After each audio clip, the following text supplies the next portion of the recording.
Hello, my name is Anne-Marie Cannon, and I'm the host of Armchair Historians. What's your favorite history? Each episode begins with this one question. Our guests come from all walks of life. YouTube celebrities, comedians, historians, even neighbors from the small mountain community that I live in. They're people who love history and get really excited about a particular time, place, or person from our distant or not so distant past. The jumping off point is the place where they became curious, then entered the rabbit hole into discovery. Fueled by an unrelenting need to know more, we look at history through the filter of other people's eyes.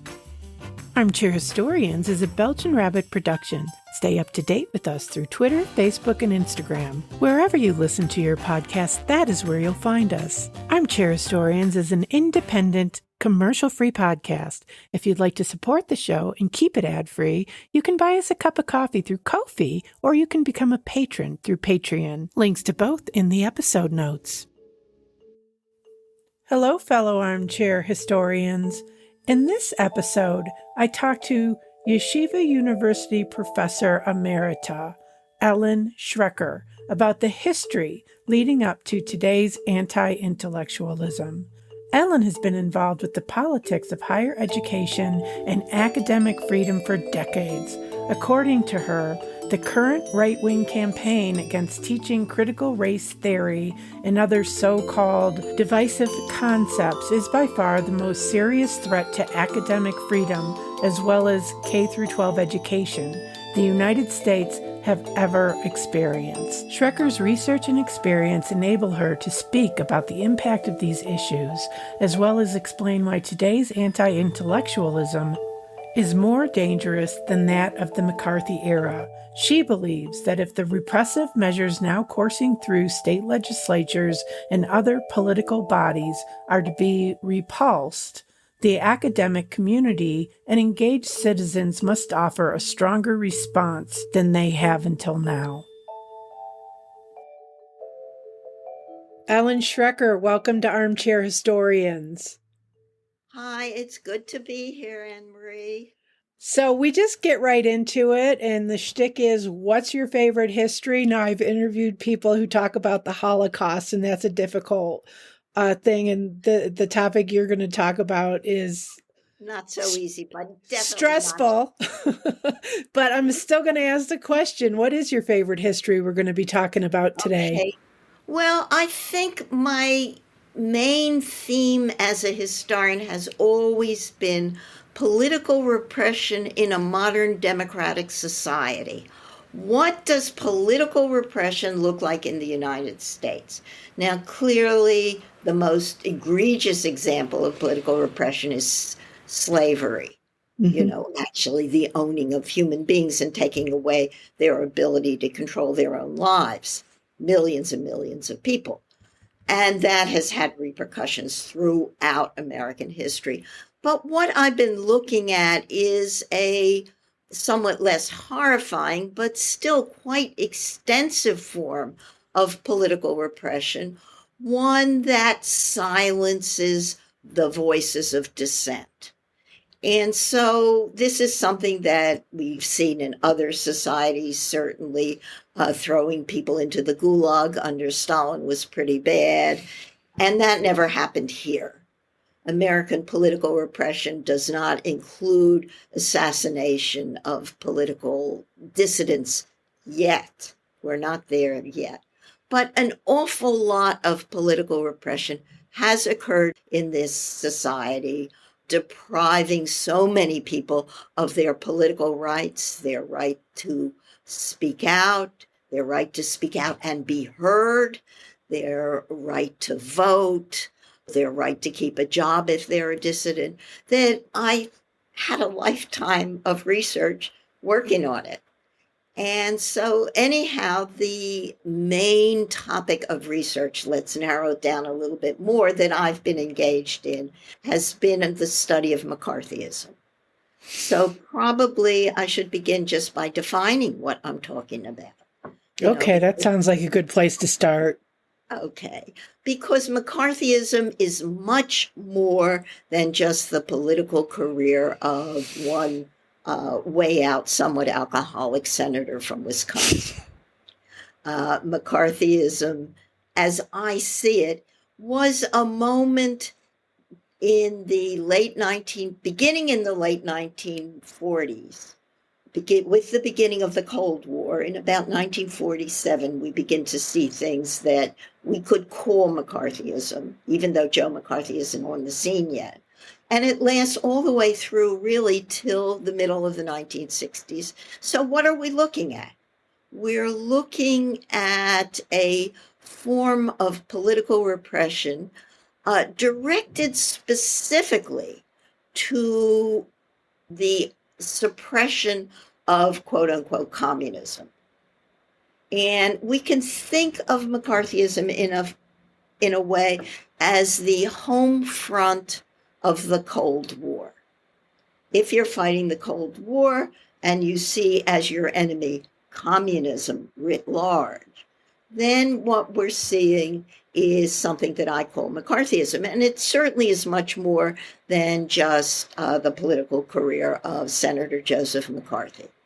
He, in fact, came late to his own party, because what had happened before was the use of anti-communist political loyalty tests for employment. Began in the federal government. Its main proponent, and if we knew then what we know now about what had happened, we would have called it Hooverism, because the FBI under J. Edgar Hoover had really invented not just the mechanisms for political repression, most of which were economic sanctions. What McCarthyism did was destroy careers, get people fired. It didn't throw many people into prison. The number of victims of McCarthyism is probably maximum 12 to 15,000. People actually going to prison is much less. It's in the hundreds, not very many at all. But it was very effective. You know, if you know you're going to lose your job because you join a political group that is on, say, the Attorney General's list. The Attorney General had a list of organizations that, if you belong to them, indicated that you were a member of the Communist Party. And there was a Communist Party. I mean, we're talking about a witch hunt, but it's a witch hunt that had witches. They weren't that dangerous. There weren't very many of them, and they were sufficiently under control by the time McCarthyism writ large becomes one of the main domestic political issues in the United States. By that point, those witches were really no problem at all. There had been purges within the federal government of people who had been identified as communists. They were all gone. And what was happening was this massive expansion of the notion of what the threat of communism was. And it wasn't a bunch of people who in 1938 had sent money to an organization that was supporting the side of the legal government of Spain. It just wasn't people who had marched for civil rights in the late 1940s. It wasn't people who had joined a communist group or a communist-led group in Hollywood during World War II that was saying, let us help the Russian government because the Soviet Union is the only army at the moment on the ground fighting Hitler. So if we want to get rid of Nazism, we are going to join this particular group. These people weren't threatening American security. They actually thought they were helping, and to some extent they were, because we needed to bolster anybody who was going to fight Hitler. That's the main threat. So anyhow, that's what I've been looking at for much of my career, was to look at the various ways in political repression gets played out in the United States. Okay, so that is a really good lesson for my listeners and for myself, as far as the background of what we want to talk about, what you're thinking about today. You had done a blog post in September 2021, and the title of the blog post was, "Yes, these bills are the new McCarthyism." Now, you say regarding states or education officials who have enacted laws or taken other steps to ban teaching CRT, critical race theory, which I want you to explain that. You say, these measures are succeeding in part because the institutions under attack have been so starved and that they are unable to mount an attack.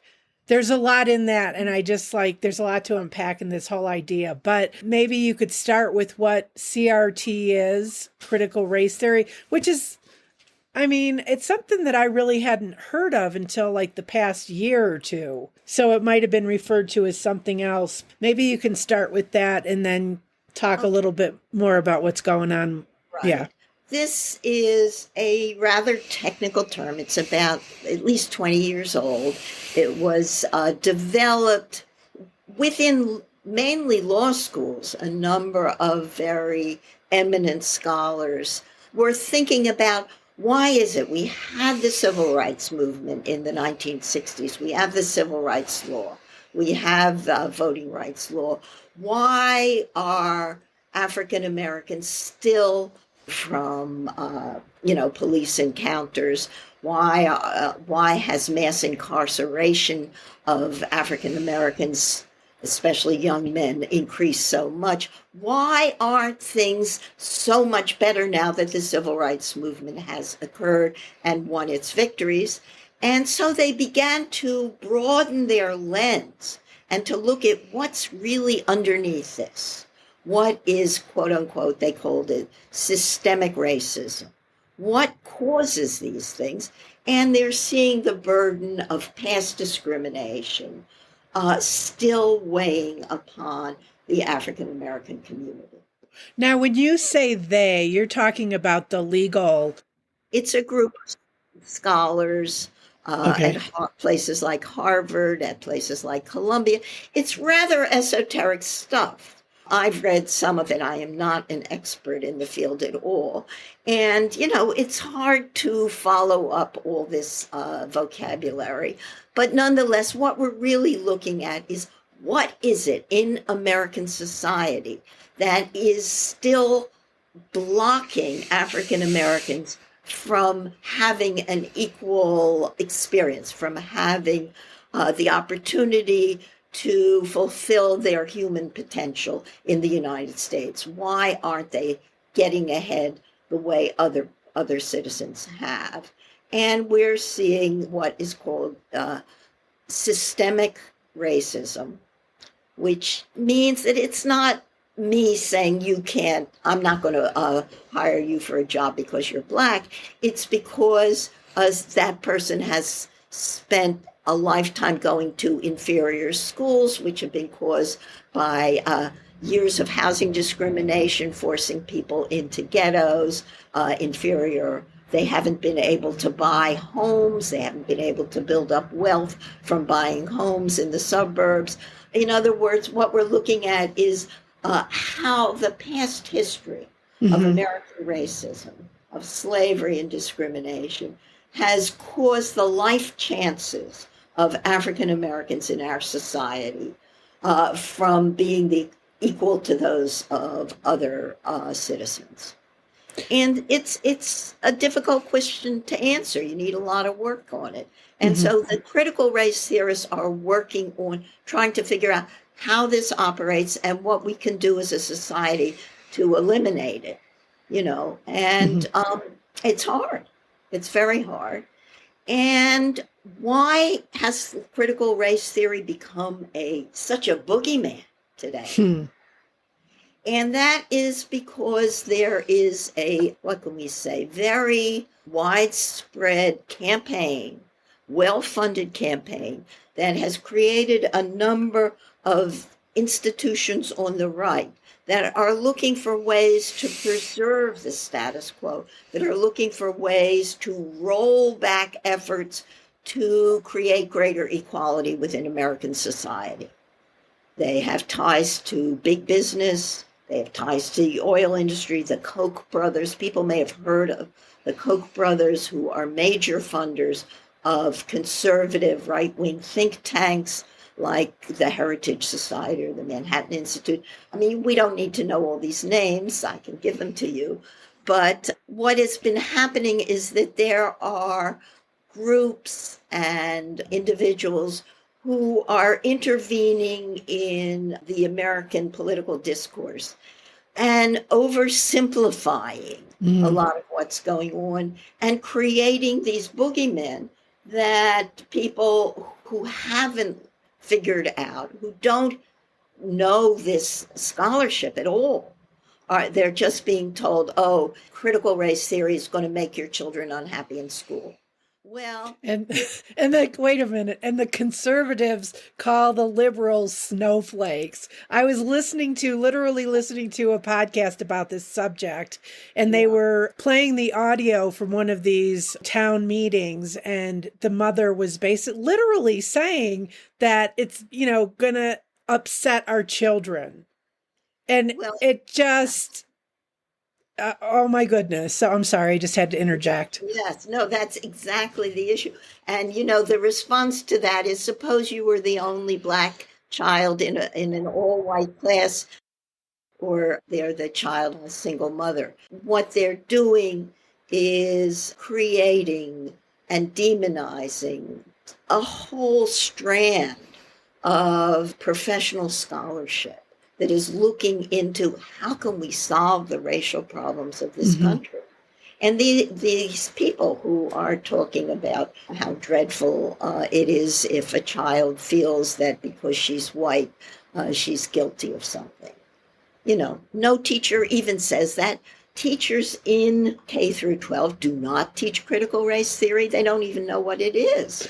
Well, that's my question, because they're going after schools and colleges, and they don't teach critical race theory. That's not in the curriculum. So it seems like they're picking off, there is a book, and I can't remember the name of it. It's a children's book. It was written by a Black author who kind of wrote about this character that was sort of autobiographical, going to school in a mostly white community and what that was like for him. And so that was one of the things that they were trying to take out of the curriculum, is letting the children read that book. They were trying to take it out of the library. And so what I really have a problem with about this, and maybe you can talk more of this, how does one even identify that this is critical race theory? And is it subjective? Yeah. What it is they're trying to eliminate discussions of racism, eliminate the teaching about slavery, teaching about discrimination. They want to get a sanitized picture of the American past back into the schools. When I was in school, probably when you were in school, but you're probably younger than me, people didn't know very much African American history. African American history was not even taught anywhere. Right. Except in historically Black institutions. So they come back with this very sanitized and untrue portrayal of American history, which takes away the tools that students need, that future citizens need, for coping with the very difficult problems within a multiracial society. What these people who are attacking CRT or attacking quote unquote divisive issues in, say, the teaching of American history are doing are making our children ignorant, depriving them of the intellectual tools they need to go to college, among other things. They're all going to flunk American history if they rely on what they learn in what these people want high schools to be teaching. I mean, I just heard about a story of some liberal parents in one of these states where this kind of legislation is going through, whose, maybe 9-year-old child comes home and says, guess what I learned today in school about the Civil War? And the parents say, what is that? And she says, oh, it's not about slavery. And the parents go, what? And she says, yeah, it's about states' rights. Okay? This is like being in a Southern segregated school in 1942 or something. Yeah. This is very scary. We are creating a nation of ignoramuses if this legislation continues to pass, and if this wave of suppression of the truth is going to affect our schools, our children's minds, and our democracy. You can't have a democracy if it's based on falsehoods. So this legislation is passed in states. I mean, it's not just in theory that people are talking about it. It's actually been codified into law in some states, right? Yes. In K through 12, it is very definitely being passed in a number of the red states. And you hear a lot of talk like there's this fact that you're not supposed to raise controversial issues, or you're supposed to give two sides of controversial issues. You like that one. And I forget what state it was. I don't want to give the name of the state because I don't remember it. But anyhow, one of the states where it's passed, a school district explained they would have to give two sides of every issue. And teachers said, the Holocaust? There's another side to that is credibly worth teaching. Exactly. So, I mean, what you're getting is really scary stuff and moving what students are learning away from a realistic attempt to think about, well, if there is another side, what is it? If just simply asking, say, the people who want to ban CRT, if they've ever read any. It's the level of American political discourse is being dumbed down before our very eyes. People aren't looking at evidence. I mean, that's what I do, is write books that are much too big. My most recent book is over 600 pages, but at least 100 of those pages is just footnotes. I just want to show that this is really true. This is happening. Here it is in the archives, written by the people who do these bad things. This is very dangerous. Yeah. And it's affecting us now, and we have to go and do stuff about it. And that's what I'm working on at the moment, is trying to figure out how can we mobilize all the people who really don't want their children to be deprived of the truth, who really want to know what happened in their country, in their world, how we can provide them with the tools to fight back against this well-funded campaign to make America stupid. So maybe you could talk a little bit more about that, what you're finding out and how we can make a difference, perhaps? Yeah. I think the first thing to do is to get information. And you can go on the website of certain organizations like PEN, P-E-N. I think it stands for Poets, Editors, and Novelists. Just go PEN America. They have a very good website. I have a group that I'm working with called capital H-PAD, and we have a website, Historians for Peace and Democracy. We have a website that's beginning to add more information There's an organization called the American Association of University Professors, AAUP, that has a website, but it's kind of hard to follow up. Another organization is called the African American Policy Forum. This is a group that is composed of a number of scholars who have been leaders in the scholarship on critical race theory. This is where you go to learn about what critical race theory really is. So there are some groups beginning to push back, but not enough. This has to be really a massive campaign of going, testifying at state legislatures where this activity is taking place. If you're a teacher, saying, no, I'm not going to do this, asking for support, especially from administrations. I'm dealing with academic freedom issues. And one of the campaigns I'm working with is to get faculties to take collective action, saying, no, state legislators who don't know anything about anything cannot decide what gets taught in my classes. This is not something that is allowed. This is a major violation of academic freedom.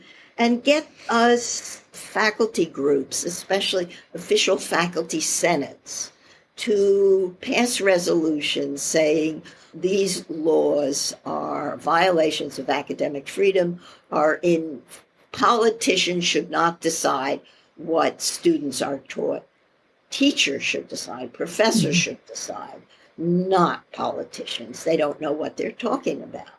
And so we want them to pass these measures to show the nation, I think, that the people who are being affected by this, especially teachers and professors, are unanimous in opposition. And that's the case usually, that there really is strong opposition.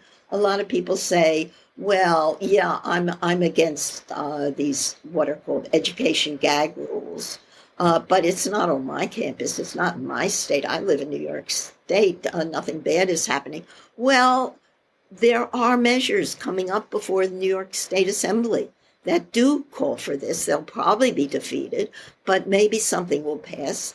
And also, it's going to tell the people in other states, this is a national issue. This is an issue that affects all of our free speech. Because if things, I can talk about textbooks. Often states adopt textbooks at a state level. This was happening in Texas. Texas has some of the worst laws and some of the most frightening proposals out there. Publishers pay attention to what Texas adopts. Maybe more and more other states and systems will adopt those textbooks that'll say, well, the Civil War wasn't exactly caused by slavery. It was really more a matter of states' rights. I mean, in other words, history isn't going forward. It isn't becoming more progressive. It can regress, and it's very scary. Yeah. So what we need to do is take collective action within whatever groups we're in, whether it's the local PTA and say to the local PTA, go to the school board and tell the school board, don't implement these terrible laws. We can't put up with them. What's scary is that this campaign against the truth has been going on for so long that there are judges who now the legal system, the judicial system, there have been enough right-wing appointees all the way up to the Supreme Court who are not supporting freedom of speech, who are not supporting academic freedom. So these are battles we really have to fight, and we really have to fight them now, and we really have to explain why it is so important that our children, students at every level, learn the truth about American history. Now, what about the states where it's already been enacted?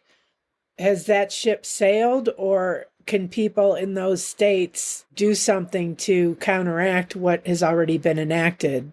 Well, obviously they have to become politically informed and politically active.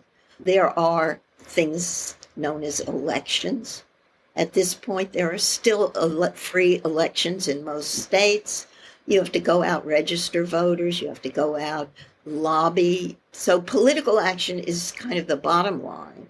And getting information out is also important. It's, we're now living in a world of false news. A lot of people are finding out everything they know about the world from Fox News. So we've got to get out there and talk and push and organize. How is this going to be presented maybe in a way that somebody who's, say, on the PTA or whatever, can it be presented in a veiled way where you don't really know that that's what this really is? And what would that look like? I mean, yeah, people will say, well, we want to see, you mean the people who are trying to pass this repressive legislation? Yes. They're saying, you know what they talk about? Parents' rights. Parents have a right to decide what their children are being taught. Well, no, they don't have a right to decide that their children should be taught fake news or fake history. They have a right to be taught accurate. They have a right, accurate history. They have the right to be taught the truth about the past. But, I don't want to go to I just saw my doctor today. I don't want to go to the guy down the street who says he's a doctor. Thank you. No. I'd rather be treated by somebody who's been through medical school and a medical residency and certified by the state. And there are rules and regulations showing that this person knows what he's doing. I don't want Joe Blow or Susie Blow down the street to fill my prescriptions. Thank you very much. You simply need, in a modern, complicated, technological society, you need expertise you can trust.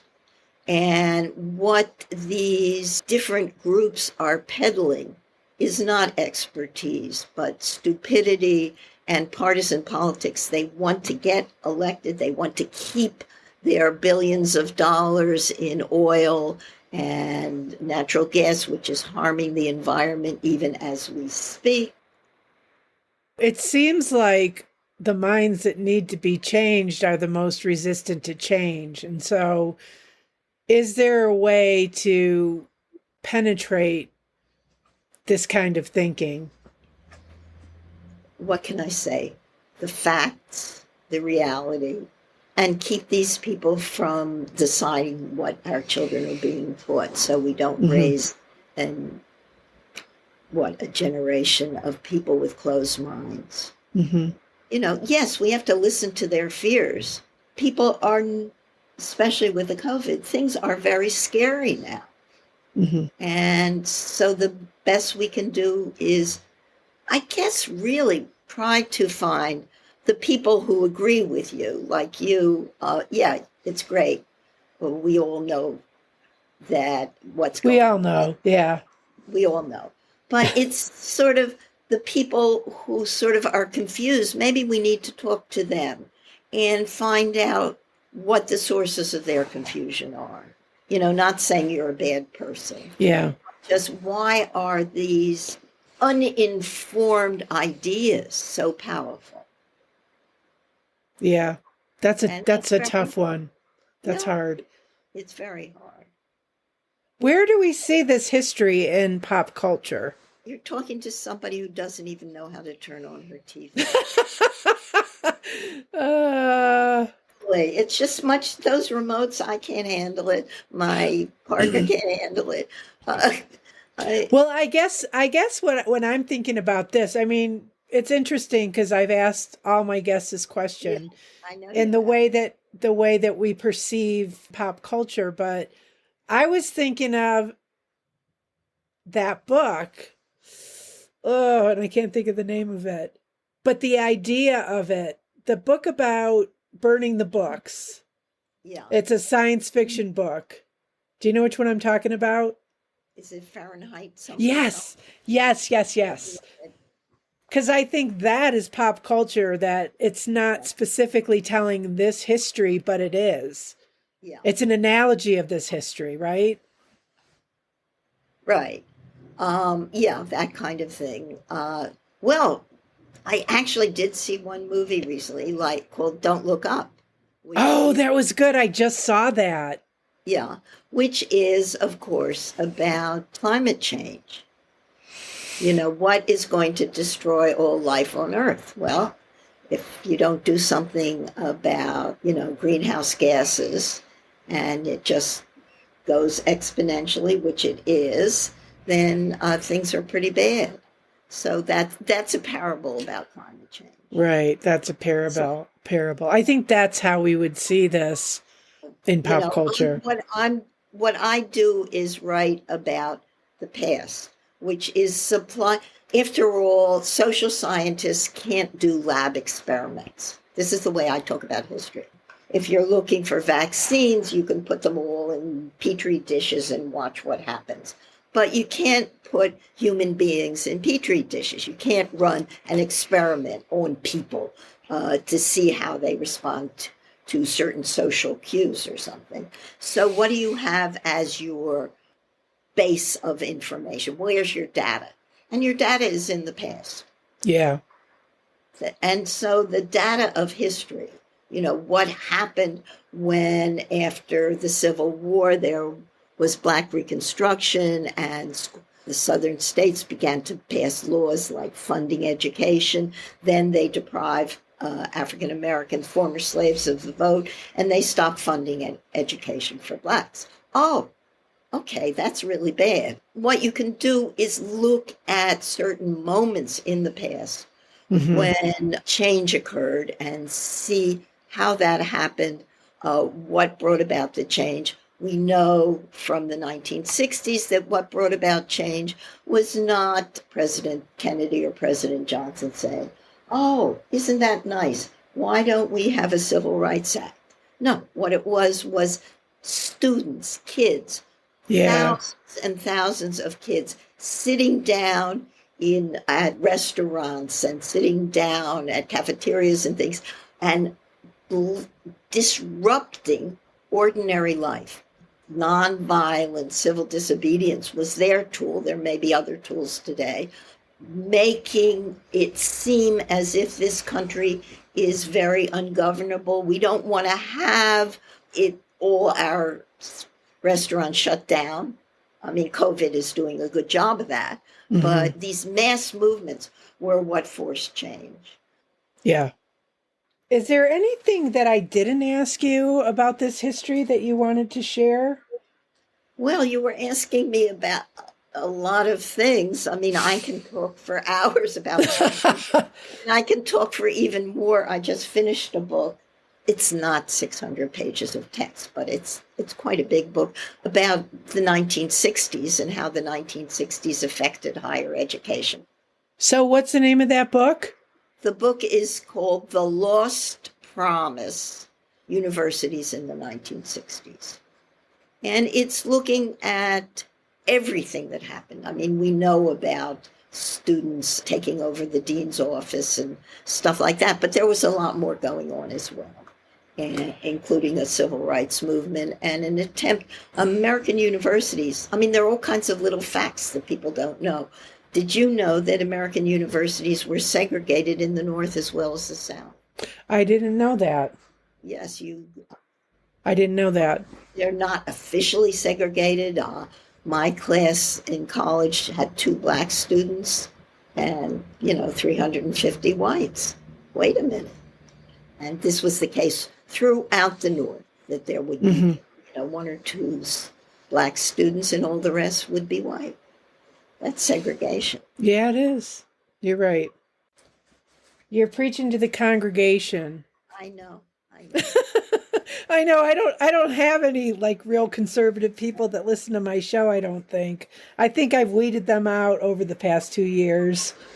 Maybe some of your listeners will, at the dinner table with their uncle, sort of discuss these issues.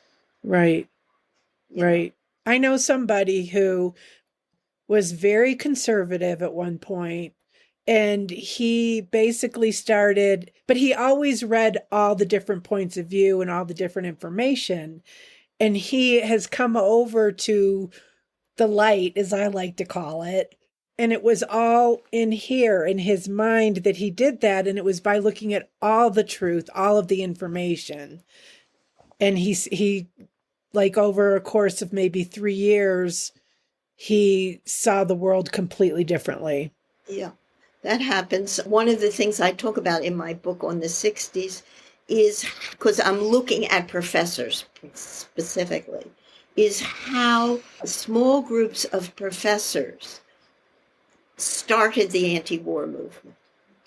In other words, the Vietnam War sort of had been around for a while, but when the American government escalated it in 1965, small groups of professors began to mount teach-ins on their campuses to inform their colleagues and their students about what was going on in Vietnam, because nobody in academia knew anything about Vietnam. It was not taught ever. Vietnam had been a French colony, so that people who knew French could access information, but there was no information in English about it. And a group of academics started reading and taught themselves enough to teach other people. And within 2 years, pretty much, the academic community turned against the war, even though in 1965, people were perfectly happy with getting rid of Vietnamese communists. Were perfectly happy with the war. And it was only in part learning more about what was really happening in Vietnam was what began to push an anti-war movement. If there's one thing that my listeners can remember about this history that we talked about today, what would you want them to remember? That one has to be eternally vigilant, to look out to see what's actually happening, and then to work with others. We need coalitions.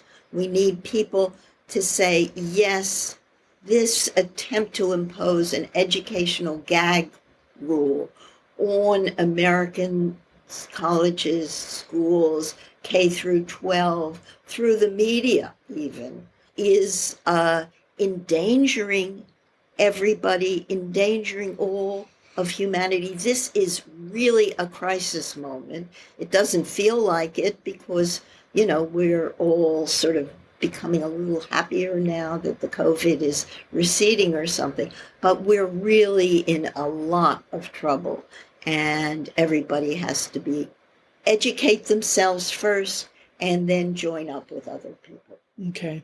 And I'll link out to those organizations that you mentioned, so that would be a good place to start. It's been a pleasure talking to you today, Ellen. My pleasure indeed. There you have it. Ellen Schrecker, Anti-intellectualism and McCarthyism. For more resources, information about Ellen, and how you can support the show, please do check out our episode notes. Thanks for joining us. Have a great week.